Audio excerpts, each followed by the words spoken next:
Salad అలసిన వాని ఊరడించు మాటలు మే 16. సమాధానకర్తయగు దేవుడు ప్రతి మంచి విషయములో తన చిత్త ప్రకారము చేయుటకు మిమ్మల్ని సిద్ధపరచునుగాక. హెబ్రీ 13:20-21.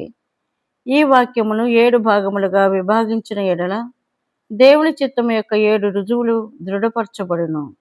సమాధానకర్తయగు దేవుడు ఏ విషయమును గూర్చి అయినను దేవుడు నీతో మాట్లాడి తన చిత్తమును కనుపరచిన ఎడల నీ ఆత్మలో అధికమగుచున్న హెచ్చింపబడుచున్న సంపూర్ణమైన గొప్ప సమాధానముండును.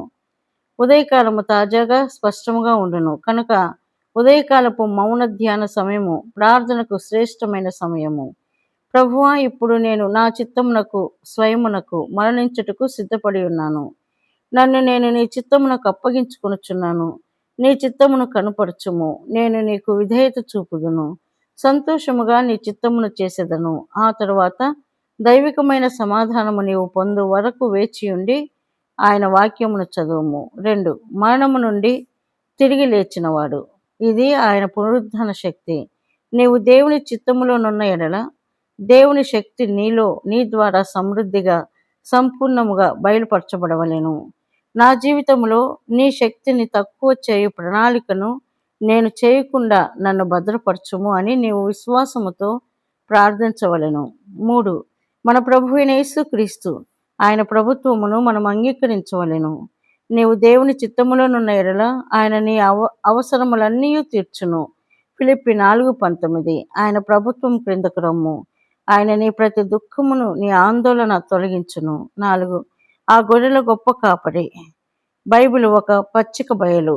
ప్రభువైన యేసు గొర్రెల కాపరి. కీర్తన 23:1-2. ఆయన చిత్తమును నిశ్చయపరచు లేఖన భాగమునకు ఆయన నిన్ను నడిపించును. అందువలననే నీవు బైబిల్ చదువుటలో ఒక క్రమ పద్ధతిని అవలంబించవలెను. దానిని నెమ్మదిగా జాగ్రత్తగా చదవవలెను. 5. నిత్య నిబంధన రక్తము. నేరారోపణ చేయు మన మనస్సాక్షి ఆయన రక్తము ద్వారా కడుగబడును. హెబ్రీ 9:14.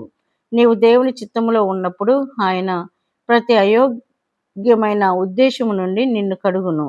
మన హృదయములు మోసకరమైనవి. కొన్నిసార్లు మన హృదయములో ధనాశ, అధికార వాంఛ, మోహపు కోరికలు, ద్వేషము, శత్రుత్వము కలిగి ఉందము.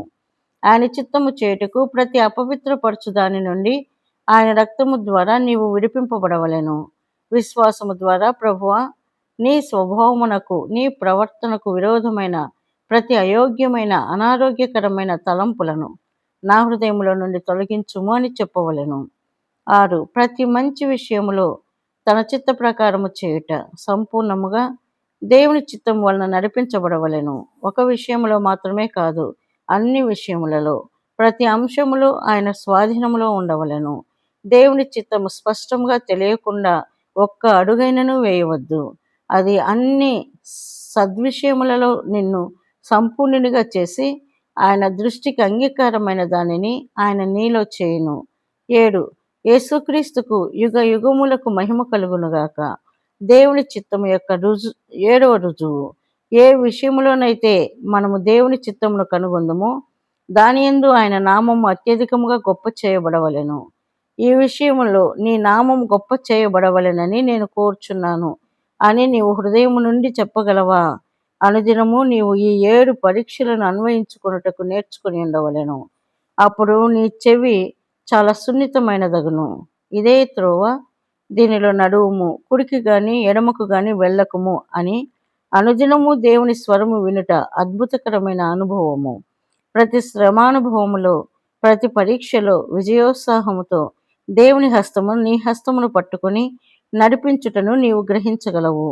దేవుని ఆత్మచేత ఎందరు నడిపింపబడుదురో వారందరూ దేవుని కుమారులై ఉందురు. రోమా 8:14.